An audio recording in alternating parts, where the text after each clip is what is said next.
Hi అండి అందరికీ. నేను దుబాయ్ నుంచి అయితే ఇంటికి వెళ్తున్నా. చూద్దాం జర్నీ ఎలా ఉంటుందో. సబ్స్క్రైబ్ చేసుకోండి మర్చిపోకండి. వీడియోస్ చూస్తున్నారు కానీ ఎవరు సబ్స్క్రైబ్ చేయట్లేదు. Please subscribe. ఎయిర్పోర్ట్కి వెళ్ళడానికి బస్సు అయితే ఎక్కేసాం. 1 అవర్ జర్నీ ఉంటుంది ఇక్కడ నుంచి. ఎయిర్పోర్ట్కి అయితే వచ్చేసాం. బోర్డింగ్కి వెళ్ళాలి మనం. ఇప్పుడు లోపలికి అయితే వెళ్ళాలి. లోపల చూద్దాం ఎలా ఉంటుందో. బోర్డింగ్ అయితే అసలు ఖాళీ లేదు గైస్. దగ్గరగా హాఫ్ అన్ అవర్ 1 అవర్ పెట్టేసింది. ఫైనల్లీ బోర్డింగ్ అయితే ఫినిష్ అయిపోయింది. ఇక మన జోన్ దగ్గరికి వెళ్తున్నాం. నా జోన్ వచ్చేసి జోన్ 2 గేట్ నెంబర్ 27. అక్కడికి వెళ్ళాలి నేను ఇప్పుడు. ఫైనల్లీ మన ఫ్లైట్ టైం కూడా అయిపోయింది.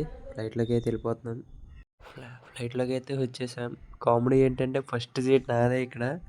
అందరూ నన్నే చూస్తున్నారు అక్కడ. ఫ్లైట్ మూవ్ అయ్యే టైం కూడా అయింది. ఇంకా మన ఎయిర్ పాప ఫ్లైట్ కూలిపోతే పడిపోతే ఏమేం చేయాలో అన్నీ ఎక్స్ప్లెయిన్ చేస్తుంది. ఇవి చేయండి అవి చేయండి అని. కానీ ఏం పట్టించుకోవట్లేదు ఎవరి పనిలో వాళ్ళు ఉన్నారు. ఫోన్లో బిజీలో. తప్పదు కదా, మన పని మనది, వాళ్ళ పని వాళ్ళది. 3 hours later. హైదరాబాద్లో అయితే ల్యాండ్ అయిపోయాం. మళ్ళీ ఇప్పుడు మనకి వెయిటింగ్ ఉంది. 2 hours waiting. Hyderabad to Rajahmundry. మన రాజమండ్రి ఫ్లైట్ కూడా రెడీ అయిపోయింది. రేపటి నుంచి చిన్న చిన్న వీడియోస్తో, విలేజ్ వీడియోస్తో కలుసుకుందాం ఫ్రెండ్స్. బాయ్. సబ్స్క్రైబ్.